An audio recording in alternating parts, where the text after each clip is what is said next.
or constant viewers of those blogs. So really, what you're investing, you're definitely getting back and more. 10 times, man. 10 times. And that's what we want people to understand. Invest in yourself. And when you invest in yourself, people see the strife, the eagerness, and then people will want to reach down and link with you. You never know who's watching. You know what I'm saying? Never know who's watching, man. So do we got that up, Newkirk? No, you still working on it? Yeah. Okay. Yeah, man. Yakster, man, right there. There you go. Yeah, it's actually the last commercial I made. Play the video. Play the commercial. You can play the video. It has some audio also. It's royalty free also. So pick it up, pick it up, pick it up, pick it up. You see the drip, yeah, I'm fitted up. Hop in my car and the giddy up. Secure the bag, yeah, I get the bus. Pick it up, pick it up, pick it up. You see the drip, yeah, I'm fitted up. Hop in my car and the giddy up. Secure the bag, yeah, I get the bus. Send me that commercial so I didn't post it on my yeah, I'll send it to you. Yeah, man. So this is the type of stuff we bring it to the city, man. Accessible, man. And you want to know what I like and what I pride myself in, I like to help bring people, especially my people, into situations that they're not normally a part of. You understand what I'm saying? Like, I want people to be cultured, man. You know what I'm saying? I want everybody to get experience of life, what life's supposed to be like. You know what I'm saying? Like, a lot of people live in Miami, bro, and don't really even know what a boat is. Yeah, it's actually that was actually me not too long ago until I realized how easy it is not only to get on a boat but to live that luxury high-end lifestyle. Right. You get me? And that, well, a lot of people, you know, it's a secret that a lot of people covet to themselves, but at the same time, it's respected when shared. You know what I'm saying? Correct. Properly. And, you know, I really want to be able to, for us to be the nucleus to set people on the right path for business, you know what I'm saying, and get them to understand what we're doing, what we're trying to teach them. Like right now, look, Teddy T right now just got this new ashtray, self-branding, you know what I'm saying, with the whole medical flower tray. Nice. Got his own grinder, ashtray, lighter. Now imagine, you know, Yakster, all of that, you know what I'm saying? Hey, this and is we're good. doing it for a price for $65, bro. $65 for that, you know what I'm saying? And you get printed anything? Personal, anything. You can get your face on everything. That's pretty good. Anything. I mean, honestly, look, how long do you see an ad? How much do ad cost? Right? For $65, they're seeing this every time they roll up. They're seeing it at home. Every time. That's definitely worth it, if you ask me. You know what I'm saying? And it's a whole package, man. You know what I'm saying? So, it's branding. My man Teddy T, you know what I'm saying? We could get you set up, you know what I'm saying? All my artists, businesses, that's branding. Show them again. Show them again. Show them one more time. Put them in the camera. So, over here, No, right? no. Come. No. That way. There you go. There you go. Oh, right here. All right. Yeah. There we go. Check it out. Classic. We got the ashtray, the grinder up over here, the lighter, the rolling tray. Very nice quality, as you can see. Brand awareness, baby. Brand awareness. Yeah. That's what it's all about. Brands are us. Brands are us, man. That's what we do. We build brands. Yeah. First and foremost. And from pretty much from everything I read about marketing, one of the first things I tell you is you don't just go out there and show your price, show your products. The first step is brand awareness. Brand awareness. Is actually letting people come familiar with your brand and your business and what you're doing. And that's the key to this whole thing, you know what I'm saying? Because nobody's going to know about your business if you don't tell them. Yeah. You know well, put it this way. Imagine throwing a party, right? Yes. You get the best music, the best drinks, the best food, the best setup, the best decorations, but you don't tell anybody about it. What's the point? What's the point? That's what marketing is.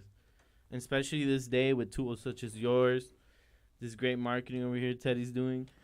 This can really put you out there, and you know, and not only that, it's very accessible. Very, very accessible. It was cool the other day. We was at Mattress Party, and a very professional young man came over to me in Newkirk and said, "Man, I feel like I'm in the presence of celebrities. I watch you two on Facebook every day, you know." And I was like, "Cool, thank you." Thank you. We really appreciate you. You know what I'm saying? Because it was cool. Like this guy, somebody that we don't know at all, but he was here and he said he watches this every day. And this is a person that is not on our set. Circle, this is a whole nother, you know what I mean? And when I was on Power 96, that was the thing. Like there was people that knew that I was on the radio, but the real fans were people that you don't know. You know what I'm saying? And these are the people that you want to be able to build your brand to. They will buy things, they will show up places, you know what I'm saying, because they're really into the character and the personality that you're giving them. You know what I'm saying? That's and true. that's the key. And what he's tapping on is a lot of things that they try to teach us that's negative, like the simple phrase of no new friends. That's bullshit. Yeah. You know what I'm saying? No, straight up. Let me tell you something.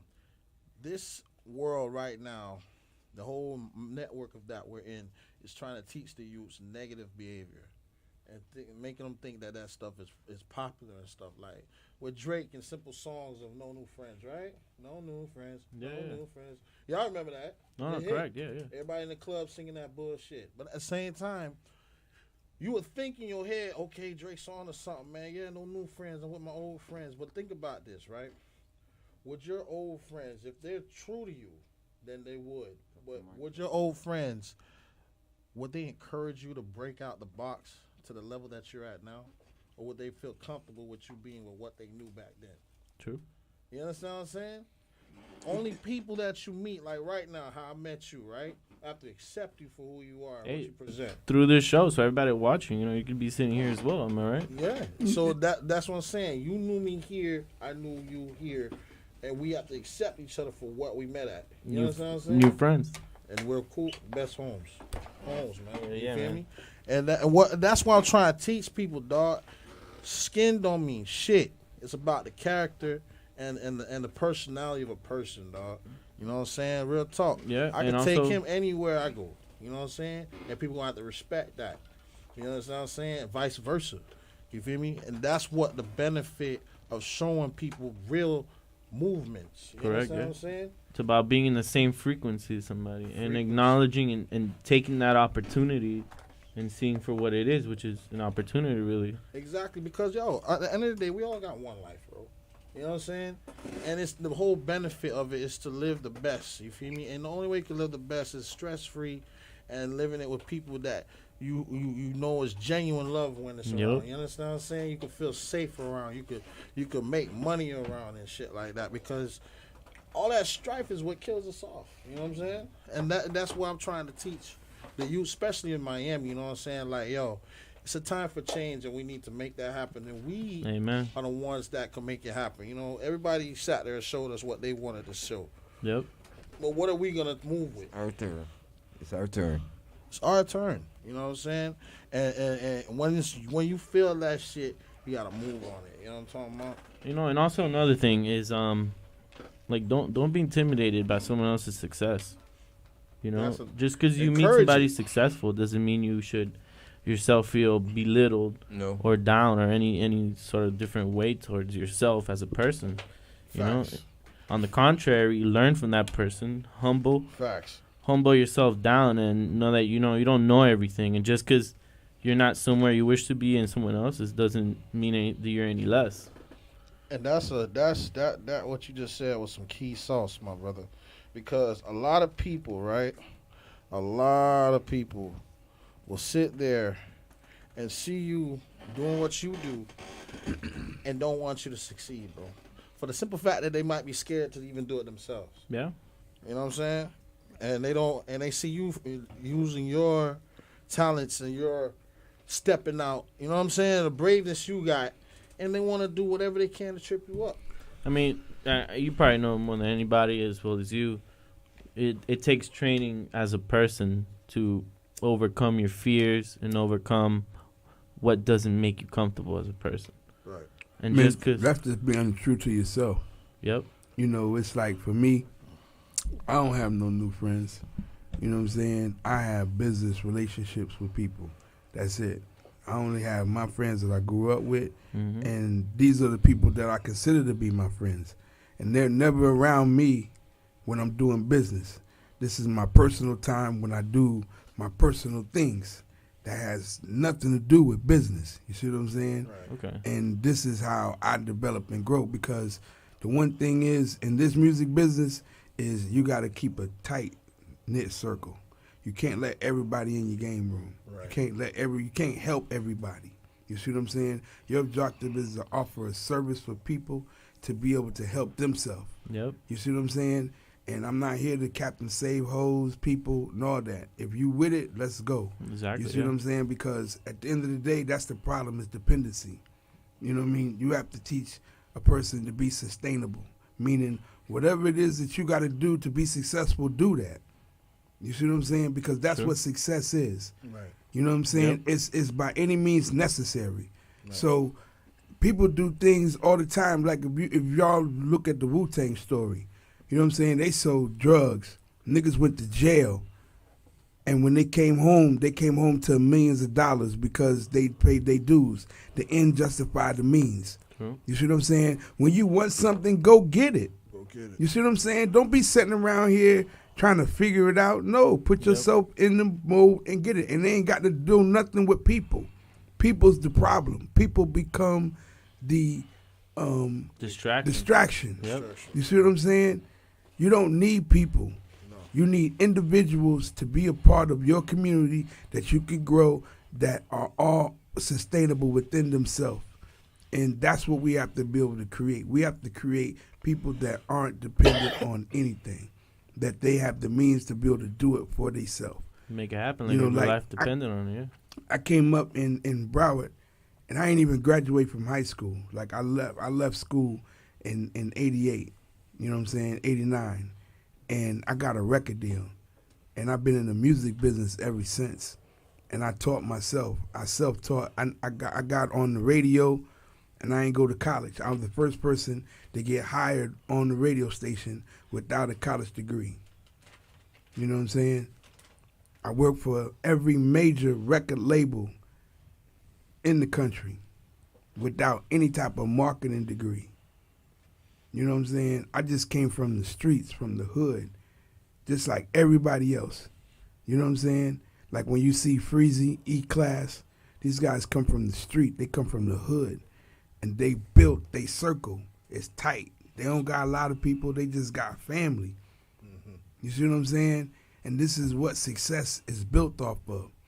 A foundation of a team of people that all are sailing in the same direction. Right. You know what I'm saying? With the same common interest. That's the key. You see what I'm saying? As long as you got that, everything is going to always work. Yep. And you can't get it's intelligence over emotion. Fuck friends. It ain't about friends. It's about us doing business and being successful. Right. Each one teach one. They don't have nothing to do with friendship. Friendship is something that grows. Mm-hmm. You know what I'm saying? Straight. I can't just meet you and me and you be friends. That's true. bullshit. That's true. Even if you just say get that along shit, perfectly, that's bullshit. It can't happen. You ain't no real friend if you telling somebody that. Mm. We have a relationship. You know what I'm saying? We're building for something. We ain't even test each other. We don't even know. I don't even know who y'all are. None of y'all. Mm-hmm. You see what I'm saying? So I can't even begin to say that we friends. And people got to understand that. Mm. You can't claim people friends if you don't know nothing about them. If I don't know your mother, we're not friends. That's facts. You see what I'm saying? That's a good line to draw. That's just understanding. If I know your mother, then I can say we have a good relationship. I can say that me and you, we know each other. We are more than just acquaintances because I know your mother. How many people do you know their mother? Facts. That's right. Only the closest friends. See what I'm saying? I mean, when you show a girl you're serious with her, what's the first thing you do? Yeah, you know what I'm saying? And how many girls your mother ever meet? My mother never even met my first wife because I didn't marry her to get married. I married her to get divorced. So there wasn't no need to even like, Mom, check out this bitch. You know, it was like, nah, the time is up. Yeah. So, Mom, I was married. For real? Yeah. Let me ask you a question, if I may. Would you say that luck is taking opportunity, or would you say luck is apart from pretty much taking action?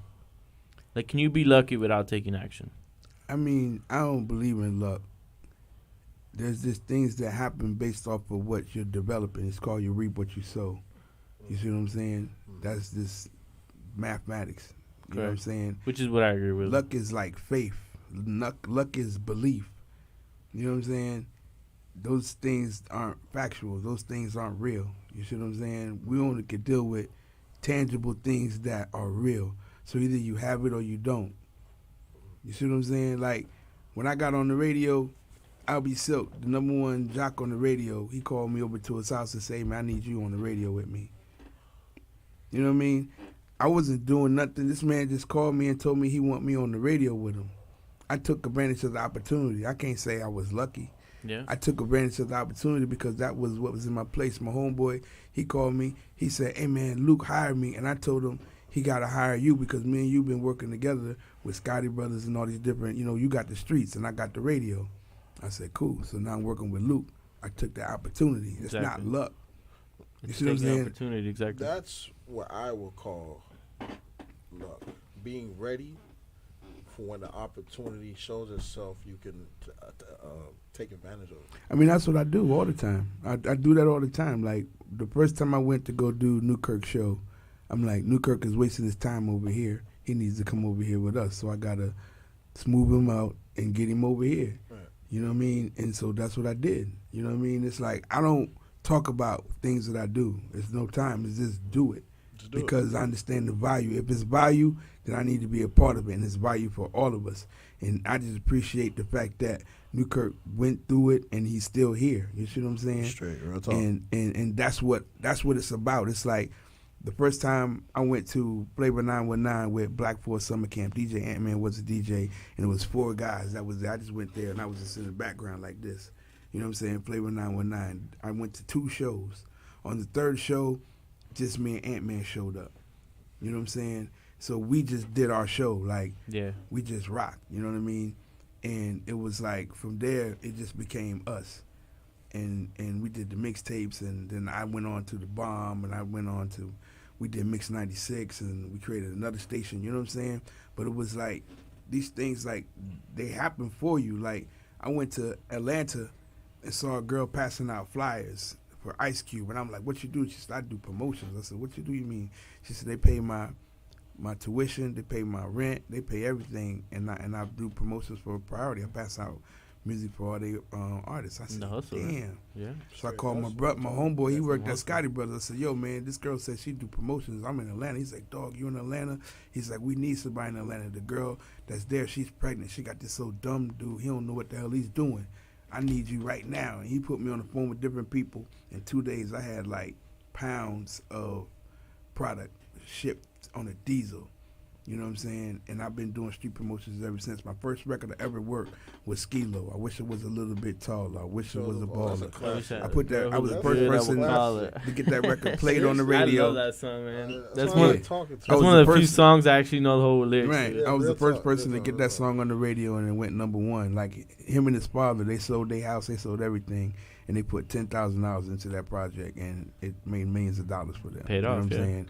And I other things that I ever did doing street promotions, I got gold records from everything from Lost Boys, So For Real, Mary J. Blige, Father MC, Exhibit, Mobb Deep, Wu-Tang. You know what I'm saying? But I didn't really understand what I was doing, so I kind of sat back and looked at and seen the success that I had created and how it happened. You see what I'm saying?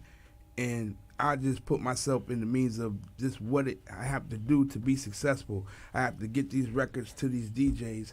And these DJs really already, it's in Atlanta where they already hyped on music. They know, like, back in the days, the only way you got music is if you got it directly from the record label or you had to wait till they come out to be sold. And we got the records 3 months before they came out. In physical copies. Physical records, you know what I'm saying? So we would take them to the clubs and the DJs would just run them like crazy. So we would already have a buzz. Like, that was street date. So the street date's the first 3 weeks, like, tomorrow's the 1st of December, right? So we got 3 weeks to get this record playing in clubs and in a mix show. Before it drops. Yeah, but this is the street date. They're going to go for a radio date 3 weeks after the street date. But if that street date, if we already got the record playing in the clubs and playing in the mix show, they don't got to spend money at radio because we already got it at radio. You see what I'm saying? And so that's what we was doing, developing all these records at the time. And I just came down here. I did it with Luke. I did it with Icons. I did it with Trick, Trina, Plies, everybody. You know what I'm saying? I played their records and I broke them and they all got record deals. You know what I'm saying? Did you develop that, like, structure to it? I mean, it's a structure, but everybody does it. There's a guy, T the Tastemaker. You know, during the time I put on my man Doc Fresh. he had Fat Man Promotions with Big Will and Shadow. Shadow works with Flow Rider to this day, you know what I'm saying? But I put them on with Def Jam, and I showed them, like, how to do street promotions as well. Like, a lot of people was doing it, you know what I'm saying? It's just simple. You just got to have relationships. It's what the number one it is, having relationships with. Like, when I used to train people, I'll go to a club, and I say, I'm going to see you inside. They're like, what do you mean? How am I going to get in? I don't know, figure it out. You know what I'm saying? Because that's number one. You got to be able to get into a club without spending no money. Right. That's number one. Yeah, you can spend money all day. That don't mean nothing. Anybody I need you to have a gift to be able to get into the club without spending money. You know what I'm saying? And that's the people who I work with. You see what I'm saying? And that's the first thing I'm going to do. You sit outside all day. If you come and say you paid, I'm not dealing with you no more because you failed. Yeah. You know what I'm saying? Everything in this game is about talking and being professional and being able to use what you got to get what you want. Right. You know, your natural resources. We are all natural resources as entities. You see what I'm saying? Right. Even as what we would call being slaves. We're not slaves. We're called prisoners of war. You know what I'm saying? And in actuality, when you're a prisoner of war, there's a whole nother setting of how you're supposed to be taken care of as a prisoner of war. It's even better than being a citizen. Yeah, correct. You know what I'm saying? Get more protection. It's like you got to really understand the factuality of what you're existing in, because this is your environment. This is how you're living. You know what I'm saying? Mm-hmm. And these people say that you're a citizen, but you're really still a slave of this whole system. You know what I mean? And they don't even count you as a person. You're not even a living being person to these people. You know what I'm saying? So it's like you got to be able to put yourself in this element to be a living being and be counted as an individual, because freedom is not for people. Freedom and people is a conflict of interest. Only individuals can have freedom. You know what I'm saying? And it's like... So what do you mean by that exactly? Like, you as a person can go to a sovereign court and become sovereign, or get with a Native American tribe and trace your ancestry and become indigenous. You see what I'm saying? You can do it, but he might not be able to do it. Only individuals, only people can get freedom. Not only individuals. People can't. Like when it says we the people, talking about we supposed to be free, the Constitution, that wasn't for everybody. You see what I'm saying? Yeah. That wasn't for everybody. Yeah. You know, but they used we the people. That became the whole conflict of interest of that whole Constitution. And what's the first three words? We the people? Of the Constitution. We the people, right? No, what's the first three words of Constitution? Oh, con and... You just said it. What's the first three words? Constitution. What's the first three words? Con. Steve. That's what it is. What's a con? A liar. He tells you to lie about the... So when like you a look fake. at, when you see the Constitution, in the first three words of the syllable is what? T-O-N, First yeah, three words of the syllable is C-O-N, which is con. Which is con. Mhm. What's a con? A liar. A con is like person, somebody that tries to like a squander. fake deal or like Fake. made up. You see what I'm saying? This is what you're into as the Constitution of the United States. So they try to con your situation? No, it's a con, period. Like, if I'm conning you, I'm trying to take you out of, I'm trying to take something away from you, right? That's what con is. Right. They've taken away your status. They've taken away your status as being real. You're just a number. Under your nose. You're not Yeah. a real person to these people. That's the con in the Constitution. You know what I'm saying? It don't make a difference what color you are. It's not even a color thing to them. Everybody is under that con. They took away your status. The only people that got status is called private citizens, people who can pay what they owe. They don't pay for electric bill because they got solar energy. They got their own water. They are able to be sustained from the government. They work with the government. They pay the government. That's Jay-Z They control right the there. government. It's bigger than Jay-Z. Jay-Z works for the people that do that. Jay-Z Isn't he a don't private got citizen? money yet. That's how sovereign citizen. He's a sovereign citizen? Mm-hmm. So who are the... no, Michael Jordan's a private citizen. Same thing. There's no difference. But as a black person, you can't be sovereign because we're indigenous. You see what I'm saying? sovereignty was given to Europeans by the King George of England because they were from Europe. So we'll never be sovereign. We're not sovereign at all, no. Is there any place we could be sovereign at? I mean, we're indigenous. So indigenous is, a king has to say that you're sovereign, but we're indigenous under God, so we are the first people regardless. You see what I'm saying? We don't have a king. We don't have no king that over to tell us that we could be sovereign. We can go anywhere. We are from anywhere we are on land. the earth. We are the first people of anywhere on the earth. But these people, they come from Europe and they came to America, which this was not their land. Right. But they were given sovereignty in the 13 original colonies to create America. And they became business. American. Which is the business, because America is a business. I mean, it doesn't make it. It's the land. It's bigger than the business because they called the land the United States. You see what I'm saying? Mm-hmm. So it's bigger than business. The whole land is the people. They own everything on this land. You know what I'm saying? That. So it's like, that's the thing. It's like you got to take yourself out of these situations by having nationality, by having all these different, like your birth certificate. Before your feet touch the ground, you became state property. So when you want to get married, what you got to do? You gotta ask the state, You got to go to the state and get permission. Understand what the fuck this is. Y'all be making excuses for this shit. You got to go to the state and get permission. That's true, yeah. Which is a license. No, And to you get got to get divorced. permission. Fuck a license, man. You got to get permission. You got to say, hey, I want to get married. Can I? They say, yeah. Boom. Well, They look, give you paperwork. they can also deny your They divorce. can deny. They can deny So it's whatever the they same want. thing, They can yeah. say no or whatever.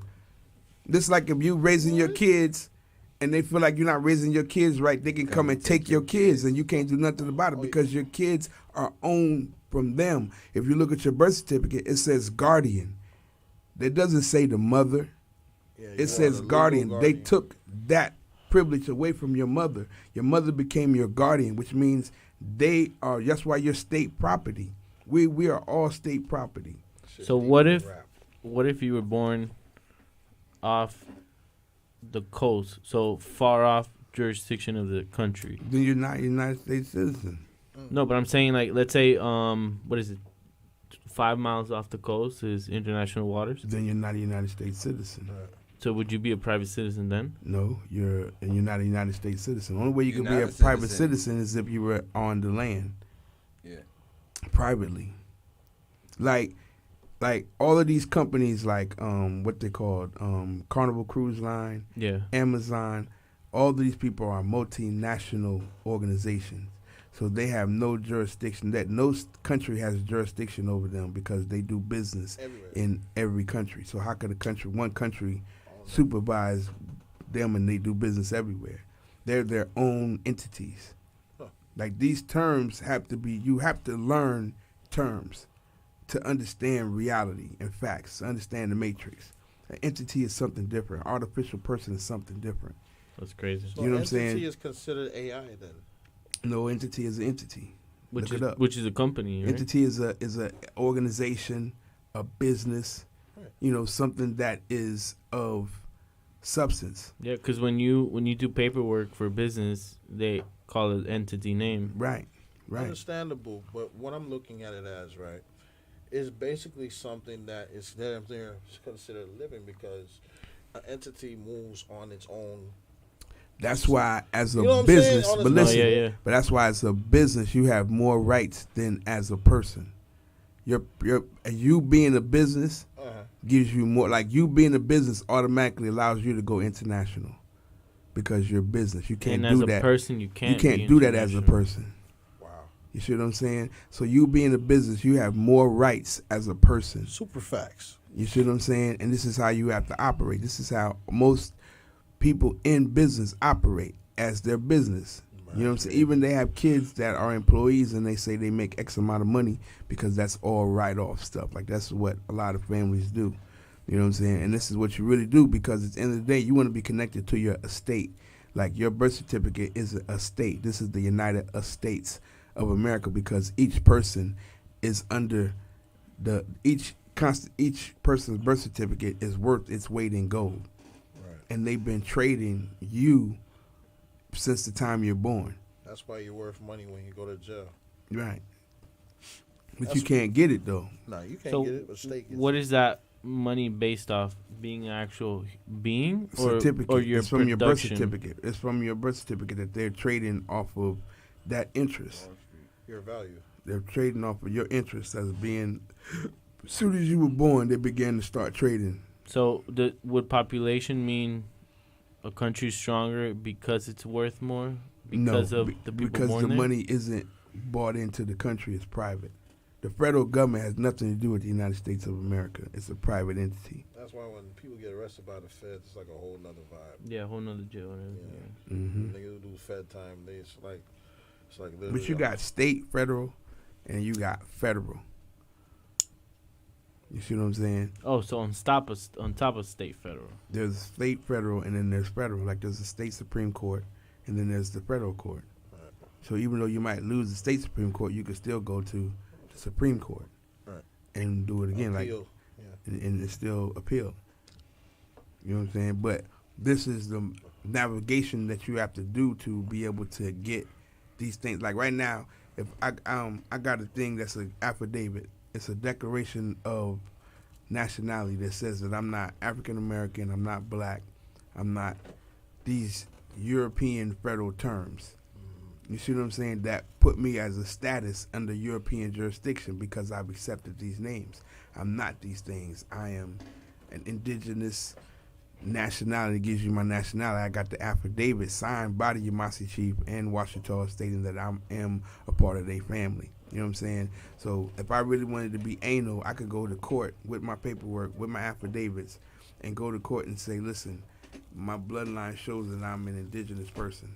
So then your ID would say native. Right, Native American, you know what I'm saying? But I have my paperwork. I put it on public record in Atlanta.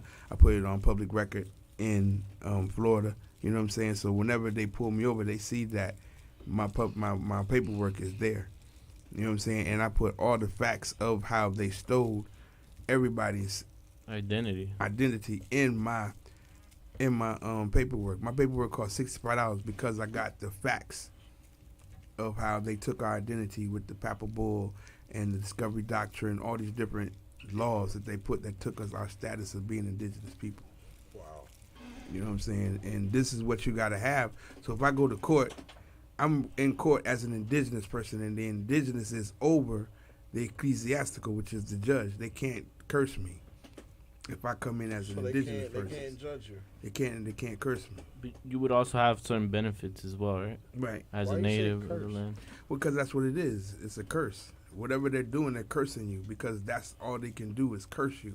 There's nothing real that they can do to you at all. Nothing. Everything they can do to you is just mentally. You allow them to do these things because you accepted their rule. Mentally. That's why it's so important to know the law, dog, and know your words, man. Because Physically, like come to court, that shit will change. Your that's life. why they let. Yep. That's why they changed. That's why they said we're going to emancipate these people because if we control them mentally, we're going to control everything. Physically, they couldn't control people. They can run faster. They can get away. They can, but mentally, they can control everybody. Which is government, right? The government Govern the mind. That's what they do. Govern the mind. That's what they did, and they started the government at that time. And 1871 is when the government started. Because after that, the United States, there was no citizens of the United States until 1871. That's when the first people actually became. When they emancipated the slaves, we became the first people, and all the other immigrants at that time became the first people of the United States. Before that, everybody was a private citizen or an indentured servant. And they didn't have to pay no taxes, right? No, they had to pay taxes. Oh, yeah, they had to pay Was it taxes. 75 years after between slavery and some between that time they didn't have to pay taxes, right? No, I don't know about all that. I don't know. That's Yeah, I'll look that back up. I'll look that. But what I wanted to say about too is, remember when you were saying for a person to have their own compound, right? It would make sure the land is not institutionalized. Not institutional. Not damn, what was the word you said? What do you mean to have your own compound? What are you saying? Okay, land? so basically, in Florida, right? Mm-hmm. It's not incorporated, Mm-hmm. right? Okay, make sure the land's not incorporated. Mm-hmm. So now, with that being said, a person that wants to buy land in Florida, they can be able to create their own corporation with the bank and also with the state, to where the property they could sell it back to, or like they own it. They own it. They own, like for example, Parkland and Weston are two examples of cities that families came together, bought the land, and built their own city. Right. That's what happens. So That's by like Hollywood Boulevard and Weston is 75. 41? Weston is 75. Take I-75, just go north. It's right after Griffin. Weston is the whole Weston Park or just Weston? Weston, the whole land, the whole city of Weston, and the play whole with city of Parkland. Like at Parkland after 8 o'clock, if you don't, everybody that lives there has a sticker. If you don't have a sticker, they can pull you over because you don't have that sticker. That's their laws because they create their own. They have an autonomous setting over there because it's private. They own everything over there. They don't play it. Which is separate from what an incorporated city would be, right? Yes, it's separate. Yeah. It's separate. So, like Miami is total unincorporated. So South Beach is its own entity. Miami, the city of Miami, is its own entity. Miami Gardens is its own entity. Yeah, it's Coconut all Grove, wherever there's a all, different police. It's another jurisdiction. Correct. That's why there's so many different police out here because there's no. It's all over the unincorporated. place. It's And all there's unincorporated. actually spots of unincorporated areas within incorporated areas. Right? Those are the spots I'm talking about. Like if you bought that land, you could create your own. Like Opelika is a place designated for Native Americans that now, since Amazon's took it over, Hialeah's taking it over. The Spanish are moving into Opelika because the Spanish understand industry. Right. The Spanish are already the electricians, the carpenters. Right. They're the ones that's doing that, so they understand that. So now they buying into that area because if you look at Opelika from the airport all the way down, it's nothing but industry. It's nothing but warehouses. Right. You see what I'm saying? That they're all ran down so they can come in and revitalize all that and actually fix it up and move in and make sustainable. Where like I had one in Atlanta where you live, it's 8,000 square feet. You do business, you can live there. Everything is there, and that's the new future of what everybody's going to be at. You know what I'm saying? And he said living at work. Yeah. Making your compound. You know what I'm saying? Well, that's how it is in Argentina. Like you have a home, and then the front of the home will be like a small market, or it'll be like the welder is like the front of his house is for welding. The rest is his home. So he's just walking into his home. Right. Yeah. My partner, he had his house when I grew up. His front of his house was a barber shop, and the rest of his house was the house. You know what I'm saying? This is what created sustainability. This is how we got to come back to living, because we become dependent. We are people that are dependent on everything. We're always looking for somebody else to solve our problems. You see what I'm saying? And when we see things that happen in New Orleans, where they waited for the government, all these different situations that happen when you wait for the government, what happens? They never show up because they're not for you. They're not there to save you. You've got to save yourself. Well, by asking for help, you're pretty much giving your rights away, in a sense, right? Well, just like this, like when you go to court, when you take a lawyer, you're giving away your human rights. You're saying you don't know the language of law. You know what I'm saying? You got to learn these things. Law is language. You see what I'm saying? That's how they curse you, because you don't understand the rituals. It's canon law. You see what I'm saying? It's maritime law. So when you go to court, you're on a boat. That's why the little thing opens up just like the boat when you go onto the dock. Think about it, right? You ever been on a boat? Yeah. You know, when you go into court, it's the same thing, right? The door swings open just like that, just like the dock. Like old pirate ships. Yeah. That's what you're on. When you go to court, you're on a boat. Kind of like barns. Now you're under maritime law. If you look at the flag, only in the courtroom, they have the gold shrills. You don't never notice that? Yeah. Because that's under canon law. That's under ecclesiastical. Wicked. You know what I'm saying?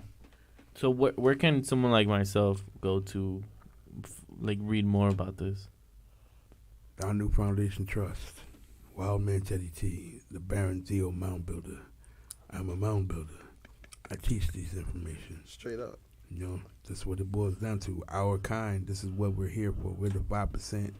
We're the people that have been able to how can I say, we've been able to be a part of the system and out of the system at the same time, you know, because that's what you got to do. You got to be in and out, you know what I mean? And it's about not accepting mind control, you know what I mean? It's about accepting, like, everything that you really want to know is already in you.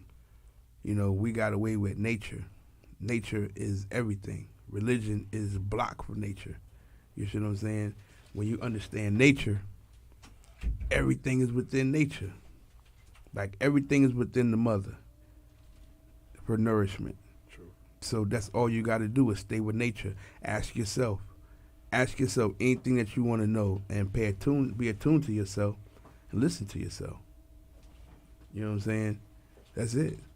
Like, that's how I've learned through my whole life. Like, I read books, but I was led to these books. Like through your gut instincts. Right.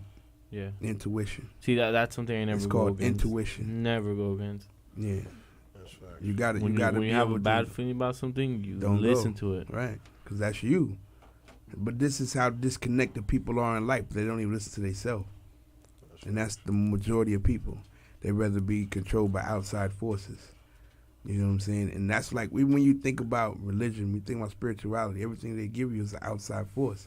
But everything that is yours is within you. Like, look at how your body works. Your body breaks down from the inside because of your kidneys, because of your heart, because of your lungs. These are all inside situations. This is what controls the outside. So if shit ain't happening on the inside, what can the outside do? The outside is the final part. So everything that's outside doesn't exist. It's all a imagination. It's all just things that it's the objective part of everything else that's happening on the inside, which is the factual element that's going on. You just got to live from the inside out. Is what I figured out. Do you guys ever feel like you can control you can literally control like your life to a certain extent? Like, You can. literally. Yeah. When I mean literally, like, But you don't want to this is gonna control your happen. life. You don't want to control your life because at that point, you're taking away God's gift. You know, I had to figure that out for myself.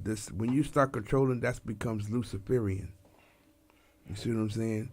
Because that's what takes away the gifts of the things that you don't know that you're getting.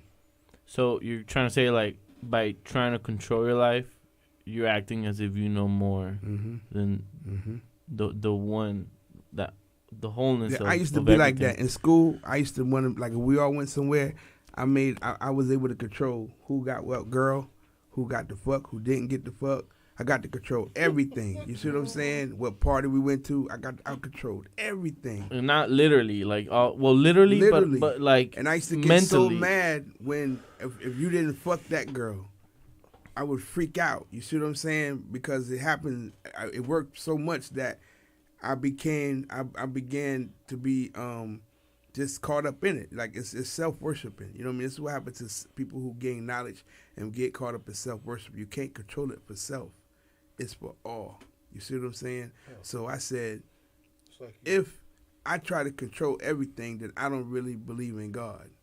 Because how could I actually get the things that God have for me if I'm too worried about myself? making Yeah. it happen. No, Plus if from- I'm too worried about myself. Yeah, like, Listen to what I'm telling you. Definition. If I'm worried about myself, how can I get the blessings that I deserve? Right. that are for everybody. You know what I'm saying? Because I'm 'Cause about you're all self. focused about you. Right. I was thinking, like, when you got to that level, right? Was it a self-realization, like a plateau? Okay, boom. For you to know that you can manipulate your reality, for you to know that you can manipulate your reality, right? To where at whim you could demand this to happen, that to happen. Is it a sense of acknowledgement at that time that makes you feel that urge of ego to say, I am? It's not even. It's a part of the gift of I am the I am. You know what I'm saying? When you're in tune to That's crazy. what is the El Elyon, the Most High, then it's a whole nother process of existence. You see what I'm saying? It's a whole nother process of existence. You're not living like everyone else. It's another existence. You know what I'm saying? I'll be honest, I've felt like this before. And now that you're saying it like this, it makes me think about it. If everything I was doing was based off what I wanted. Yeah, that's what contrary it is. to the best for other people around me. Mm-hmm. And then, what was I gonna say? Like,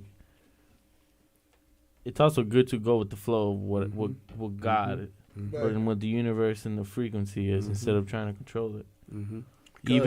But that goes for positive and negative things. Exactly. I've been like that my whole life. Like I could have concentrated on doing one thing, like to have a career. You know what I'm saying? But I was into the music business, and I wasn't even a rapper. I wasn't even a DJ.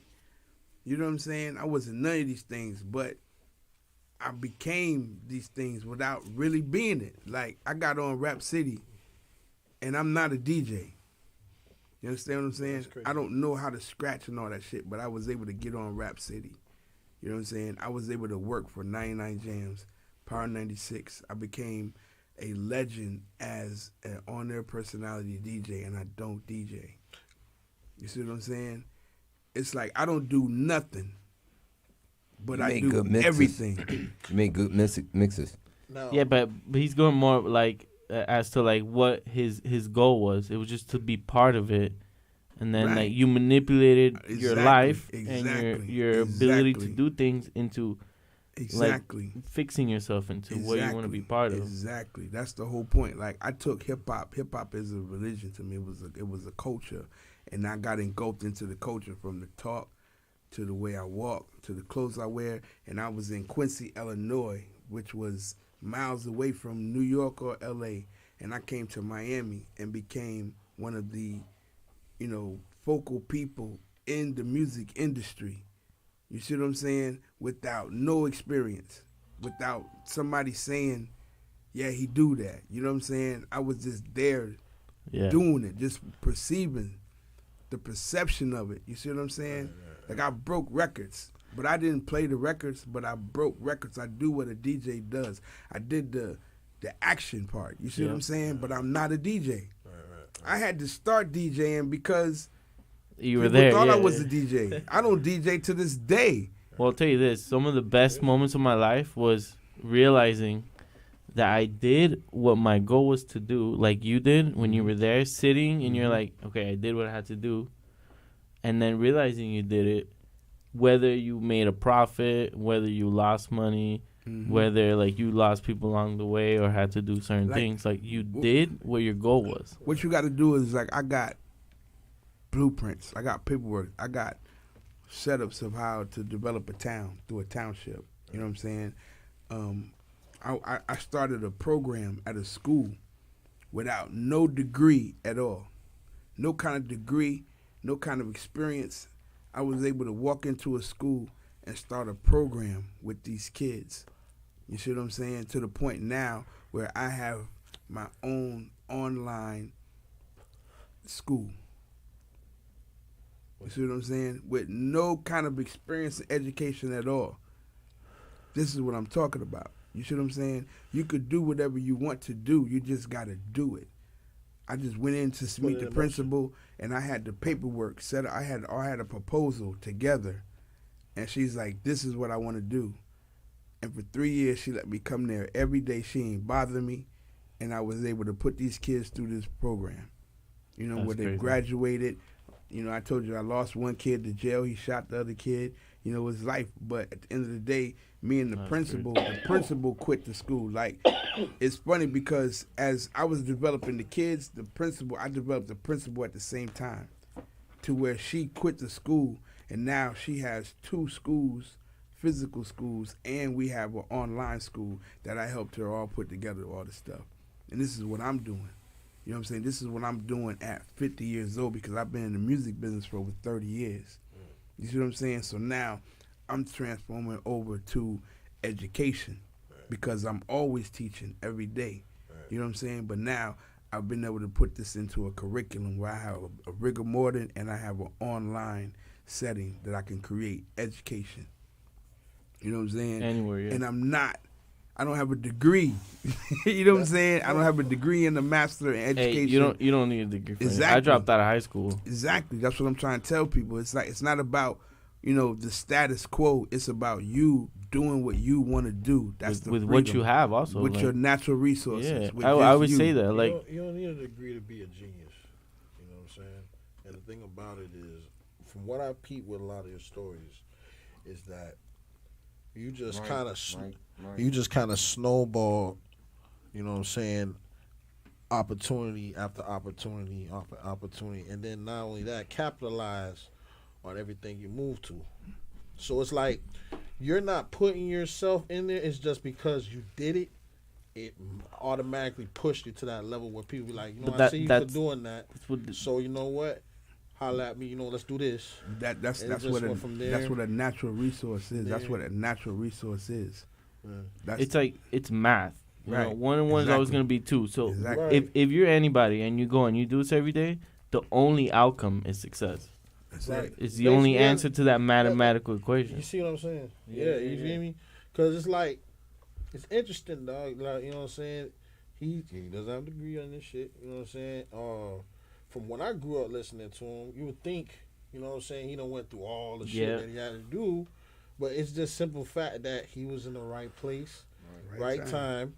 And did the right thing. And took that's a big one. Took advantage of it. Like when Albie asked me to be on the radio with him, it was because I had an unlimited supply of cocaine. And we can do cocaine every day. And you used what you had. And I started watching what he was doing. Like, and then the songs would be running out and he wouldn't be in the room. And everybody be looking crazy. So I I solved the problem. You know what I'm saying? I started learning the board. Action, and even when the day he quit, he said, I'm quitting. And I ran the whole show myself. That was my first time ever working the board and talking and doing everything myself on 99 Jams. You know what I'm saying? And I did it with no problem. You know what I'm saying? He came in at like 9:45. Like at 6:10, he said, I quit and left. And he came back in at 9:45 to tell everybody else that he quit. But he let me do the whole show. Uncle Al, all of us, we rocked out. We ain't even follow the list. We didn't even follow the music. We just started mixing because I was in charge. You know what I'm saying? I was in charge. Fuck the playlist, nigga. We mixing the whole show. This nigga's about to quit. That's the type of person that I am. This nigga's quitting. So why the fuck we gonna listen to rules? He's done. Right. And there's nobody here because everybody went to Hawaii. Cox just took over the radio station. So there's nobody to say what the hell's going on with the radio. So I took advantage of the opportunity because I knew. You see what I'm saying? Because I knew what was going on. I knew everything, and I knew I can do this. Yeah. You know what I'm saying? And then my first break on the radio at Power 96, they already told me I'm going to be his assistant. They give me $10 an hour. I'm good. My first time talking, the girl said, the program director's on the phone for you. I go on the phone, Teddy T, forget everything I told you. Come for the rest of the week to learn the board. You're starting your own show on Saturday. Damn. You're a star. Opportunity boss right there. That's Dude, what I'm saying. imagine. Because he took advantage of the situation. And the nigga like, and the nigga over there, he's going to be like, okay, this nigga done fucking left. Oh, this nigga doing the shit. Yeah. Like, we'll just go ahead and put him on. Like, look, you scoped everything out. Yeah. There's no like pretty much any negative impact on this. So let me do what I want. It's not gonna be on me. But then a superstitious person would be like, bro, that was God right there. But then in the sense, it's him, bro. It's everything together. It is God. It's God because I trust it. I didn't try to control the situation. Like I stopped controlling things. I stopped wanting things. No, I just knew I was gonna be successful. Okay. You see what I'm saying? I just knew all I got to do was follow my path of what I was doing. You know what I'm saying? From street promotions till I started doing underground radio. I started breaking like the Lost Boys. Their first album sold 30,000 units in Florida alone without no radio play. I was the only person playing the record on the underground, and they sold 30,000 units without no major radio play. You see what I'm saying? Yeah. That's the type of hold. Just like when I got on the radio on Part 96. Like when I did the Love Hour when I broke Pretty Ricky, like just playing that record, that was the most listened to time on the radio. Every song that I played more than 2 or 3 times would just break because I had the whole city listening to me. Yeah. And I knew it. And the radio station allowed me to do whatever I wanted to do. They said, Ted, you know, you're not really supposed to be doing that. Yeah. But it was crazy. It was your show, yeah. You know what I'm saying? Or they'd have to write me up. but they loved it because it was radio, and I'm learning it as I go along. Like my time working at Power 96 was college, about learning life, because I didn't graduate from high school. So when I worked for Power 96, I learned about life, being around other people like a DJ Laz, who I've been around him since he was 15 years old, DJing at Hot 105. You know what I'm saying? And I watched him get these clubs, and I was on tour with him as an artist. You know what I'm saying? I didn't even know he did that song. That was his song? That's his That's his song. song. Yeah, that's his song. Oh, Him and Danny D. Him and Danny D That's made DJ Last. him and Danny D made a lot of records together. Like when I came in See how that- in 1989, I came in with Joe Bay Records, and I toured with all of them. Like that's my relationship with everybody from JT Money to Two Live Crew. I toured with these guys as an artist. You see what I'm saying? And I always smoked reefer with them. Like I was always in the in crowd with Disco Rick, with JT Money, with Poison Clan, with fucking Young and the Restless. I was on tour when Young and the Restless was like #1 record, and Tupac and Tretch is following POD around like he's God. They robbing everybody, every show. You know what I'm saying? They come to get me because I know I always got the weed. So I'm with these niggas all the time. You know what I'm saying? And I actually saw how Pac and these guys looked up to POD. You know what I'm saying? Prince of Darkness from, because this guy was successful. Like he was already performing. They was dancing for Digital Underground. Pac was dancing for Digital Underground. He wasn't rapping. You see what I'm saying? Tretch was a dancer for Queen Latifah. He wasn't rapping yet. They saw this nigga Norris like, nigga, you got the #1 record in the fucking country. You this wild ass nigga. Like we want to be like you, nigga. You know what I'm saying? And it was like I got to see all that shit. Like I got to watch when the Shockleys went to Ice Cube. Like, look, you're gonna go and tell Priority that you're gonna start your own company, and we're gonna give you a letter of intent saying that we're gonna produce your album. They could have just told him, sign with us and we'll go get the deal. No, they said start your own company and we're going to give you a letter of intent saying that we're going to do your album. So that's automatically going to be the production budget. They're going to give him the money. You see what I'm saying? When Public Enemy, Def Jam told him if they don't get rid of Professor Griff, they're going to drop them. And Luke picked up Professor Griff and brought him in Society down here, and Luke put out Professor Griff album. You know what I'm saying? That's crazy. I didn't know that. Yeah, like, you know what I'm saying? Like, I was there. I got to see all this stuff happen, like, so it's like my mind just got advanced. It's like when you're going to be king and you need to be understanding what the realm is really about. You see what I'm saying? Mm-hmm. And it's like you got to really know how this shit really works if you're going to really be in it. You know what I'm saying? And then I got caught up in nobody don't know this shit. So I'd rather tell motherfuckers, you know what I'm saying? Because I don't want to be straight and everybody else is fucked up. Yeah. You see what I'm saying? Mm-hmm. So I'm like, I just want to be on the street and just educate motherfuckers. You know what I'm saying? So it's like, I left here in 2006 and I lived in Louisville, Kentucky. I lived in Detroit. I was in Dallas, Texas. I went everywhere and just lived. You know what I'm saying? And just lived off of my natural resources. I went there and always would find people who needed shit in the music business. And I'm talking about I'm surviving, dog. I'm making $1,000, $2,000, $3,000 a week, just smoking, chilling, vibing, not worried about nothing. I came back here in 2010, moved to Atlanta. Like, I just go where I want to go. I've never been established. I don't have any type of nothing. Zero. No kids, no wife, no nothing, nigga. Period. If somebody said, Teddy T, we want you to come and run this for us right now, I could just pack up and go. I'm like the freest nigga on the planet. That's how you want to be, though. Exactly. That's how you want to be. It's how you want to raise yourself to be, where you control your own environment. I'm never in a situation where I don't control my environment. Never. I'm never in a situation because I'm never there. That's why I don't be places. I'm only be where I'm at. Right. We control the situation. Where I can control the situation, but I'm not controlling the situation, trying to control the situation, but I'm controlling my environment. I'm controlling what's happening around me and what I'm doing. You know what I'm saying? And your safety, yeah. That's it. All that matters. And it's like once people like, I came up and I watched niggas from the street and I'm like, dog, it's this mindset. Like I watch a lot of dudes that come from fucked up shit, but they got their shit together. and they actually working with hot motherfuckers and living, but they was street niggas. You know what I'm saying? They was real street dudes selling dope and was fucked up in the head, but they got their shit together on their own. Made it happen, yeah. You see what I'm saying? And it's like I took that element from the beginning where I knew I didn't want to shoot a motherfucker. I don't want to fight you. I mean, I'll fight if we got to, but I don't want to fight nobody. You know what I'm saying? And that was my lifestyle. And I was accepted about that. I was always the creative. Nobody come get me if you want to go fight somebody. No, you come to get me when you want to start a business, you want to do a music, you come get me for creative shit. And I was respected as that person amongst thieves and killers and stealers and drug dealers. You see what I'm saying? Yeah.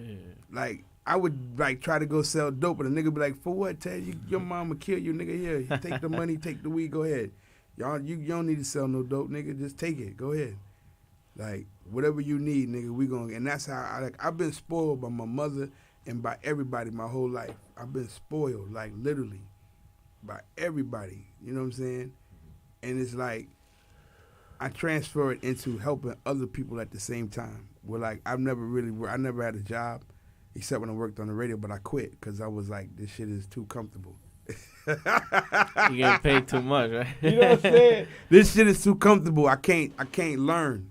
I can't, save myself. I can't activate myself because I'm getting money too much. I'm making hundreds of thousands of dollars. You get comfortable. You know what I'm saying? And so I could be straight. Now I don't want that. I quit. I was like, nah, I quit. I don't want to work no more. I'm done. Interesting. I could still be working on the radio right now if I wouldn't have quit it. They wouldn't have never fired me. I know. They wouldn't have never fired me at Power 96. I could have been just like I'm here right now. You know what I'm saying? Did you feel like because being at a plateau where you was at, it would have made you stagnant mentally? Like you couldn't breathe? Not really. Or be creative? No? Because I know they can't stop me. They're going to let me do whatever I want to do. You know what I'm saying?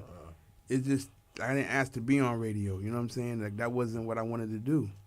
I wasn't a radio personality. That was just something that I did. It was a hustle. Everything to me is a hustle. In the music industry. Right. Yeah, even the music industry was a hustle. Everything to me is a hustle. The school is a hustle. I hustle everything. I came up as a hustler. I came up selling lemonade. I came up running numbers. Me and my grandmother, I went to go pick up the money from my mother. My grandmother, she put them thing. I went to go to the people. I picked up the money like I was doing that at 6 or 7 years old. I come from real street shit. You know what I'm saying? And that's how I created myself. You know what I'm saying? Well, I created a company called Cars, Carpets, and Pools because every weekend I clean cars, carpets, and pools. I would go to Winn-Dixie and rent their carpet machine.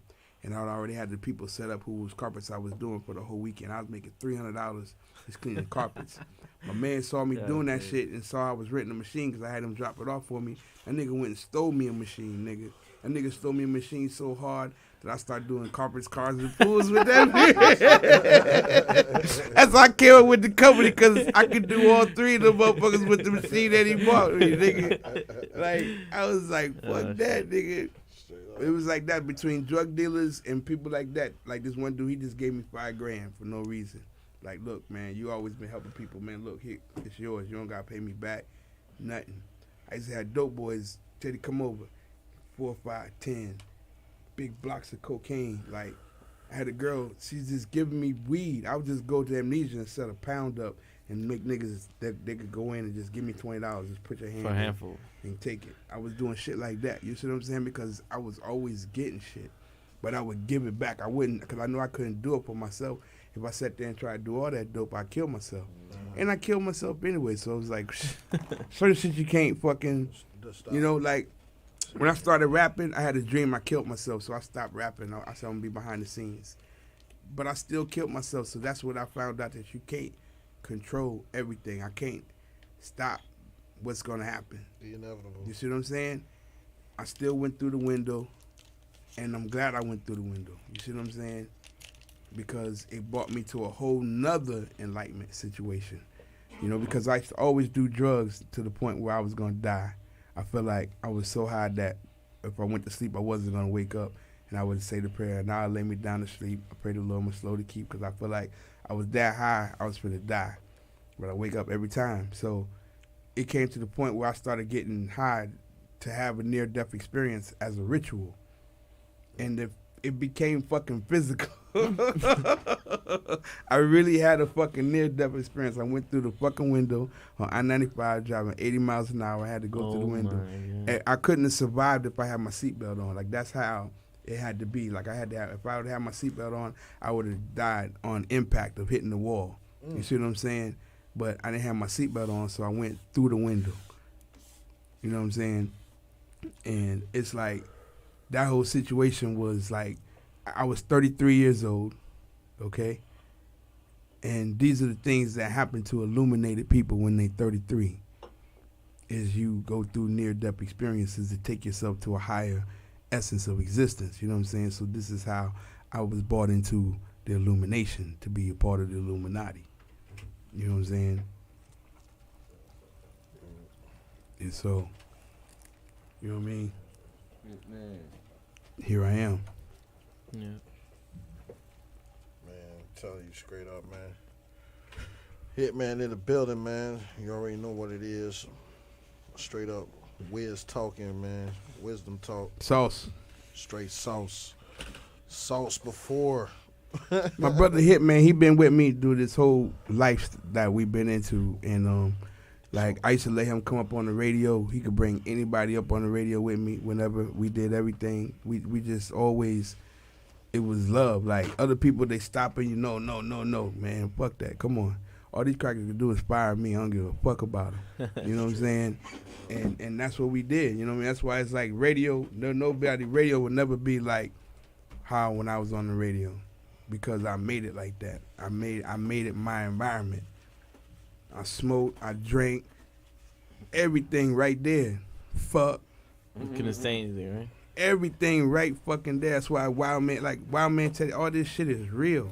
You know what I'm saying? I lived the lifestyle, like all this shit that I like.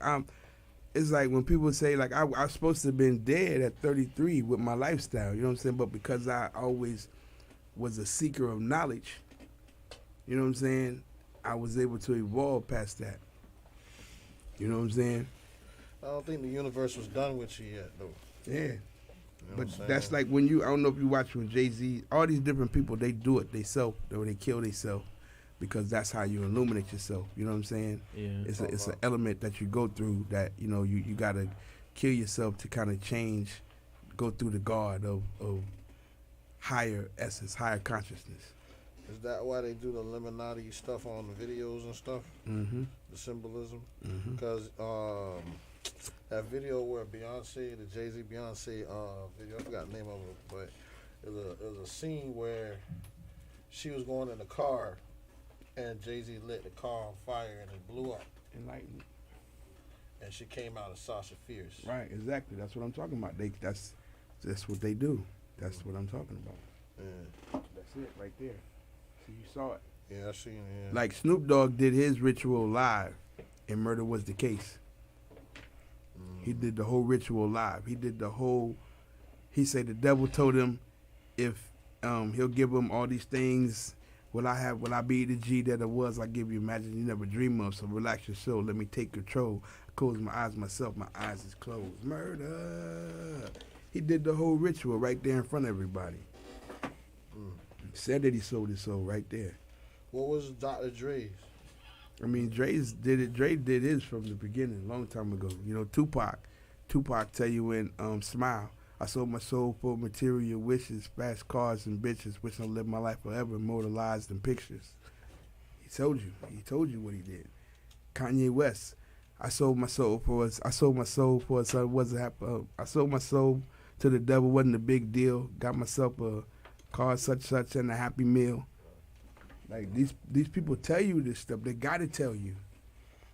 Yeah, you know what I'm saying? That's part. I think Lil Nas was Lil Nas X was when he went into that little rabbit hole shit in the video. You see when he went into that tunnel? No. And crawled out. All right, so Old Town Road. Oh yeah, yeah. Video, Oh yeah. Which is weird, but you know he going through a long tunnel that's tight like that. I don't know. It's a lot of symbolism. I don't think Nas X is in the Illuminati. No. There's a lot of weirdness, and then the thing He's got a gerbil in his butt. So this is right.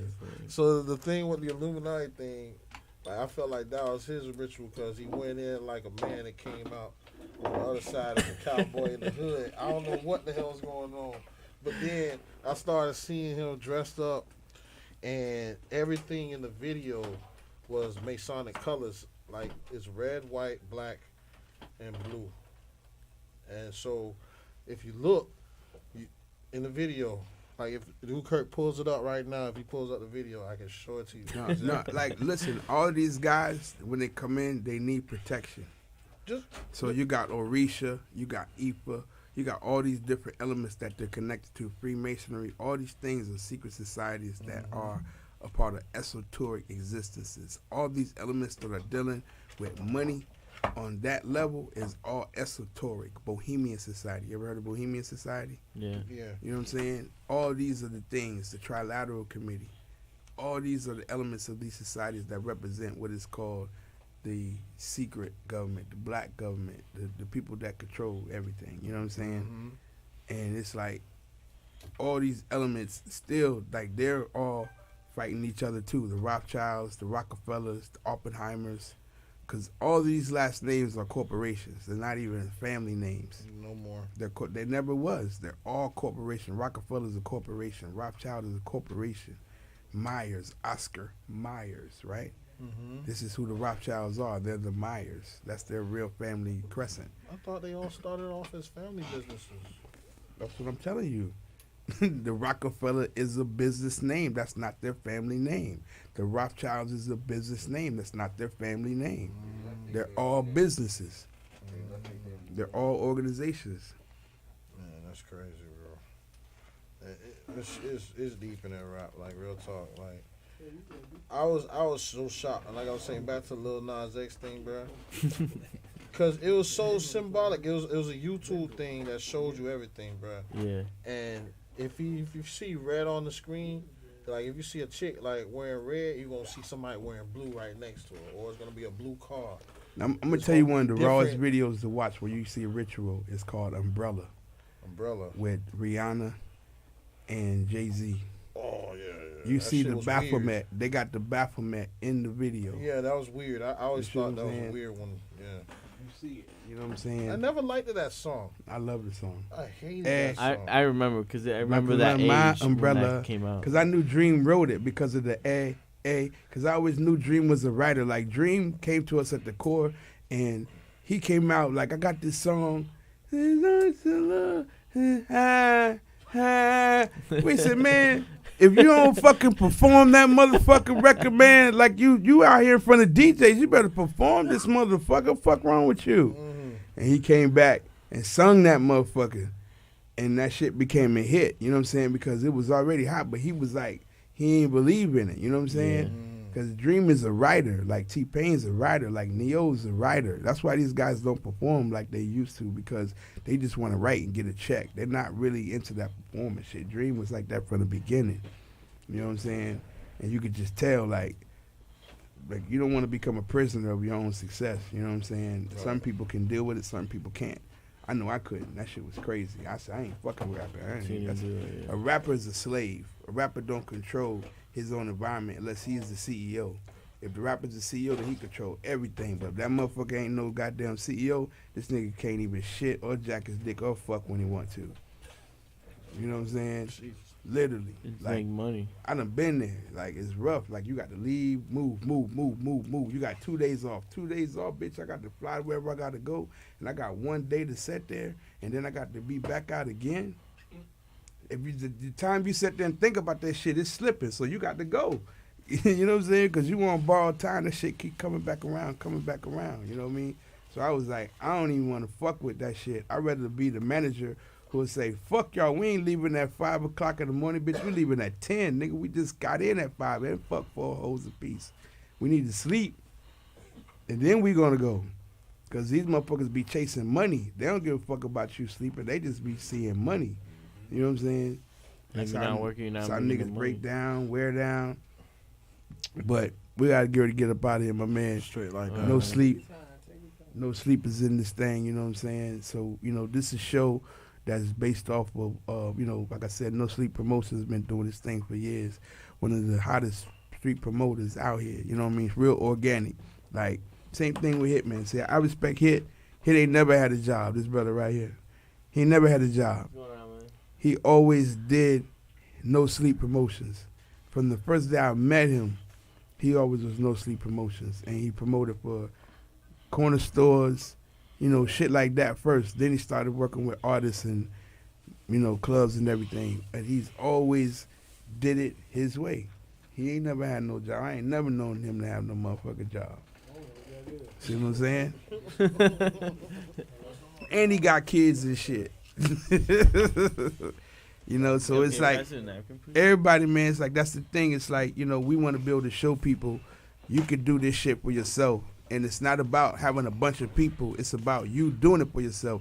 Hitman never had nobody with him. Maybe his brother. That's it. He ain't never had nobody with him. And he done been, him and Lex, he was beefing with Lex so hard. I said, man, let's leave Lex alone. Because he just like, he was a fucking terrorist. You know what I'm saying? But you had to be like that to be out here. You know what I'm saying? You have to be like in a situation where you don't like somebody. Like this man made this guy. He made him leave. He made him leave. Oh my God, that was nasty. Yeah, that's why I tell him leave him alone. He's a little dude, man. He ain't trying to fight you, man.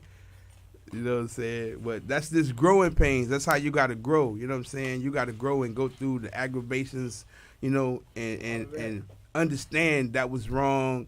Understand a new way to do it. You know what I'm saying? Now they got a relationship. You know what I'm saying? But it's like, you got to go through certain things. Like what I'm telling Ross. It's like when you come in at your level where we at, where you come in like just doing it without the knowledge, you're going to bump your head. But once you get the knowledge, you're going to realize that you like to bump your head. Mm-hmm. You like to bump your head. You always like to bump your head instead of getting the right way to do it, because bumping your head, it felt safe because you knew you're going to get the bump and it's going to hurt. And it's like, okay. And you're going to do it again because that was satisfying. That's what these people do. Yeah, that's true. That's what they do. They prefer that because they know that that's what's going to happen. It's like when you don't know what's going to happen, what the fuck? You don't know what's going to You don't know what it is. Hell no, I don't bump my head at all. Bitch, I bob and weave like, oh shit, watch out. Watch out. You know what I'm saying? Even the other DJ dude, he the same way. That dude, he been DJing like he just show up places and just DJ. You know what I'm saying? Sometimes he get in, sometimes he don't. But if he get in, he get in. Literally, like he be like, hey, I'm supposed to be the DJ. They be like, huh? Well, ain't nobody there. And then that nigga be DJ. Like, he ain't even supposed to be there. You know what I'm saying? But look, that got him into so much shit. Remember what was the big club we was doing downtown for Miami? That big ass spot behind it was behind 11th Street. No, behind 11th Street. It was a big ass, it had like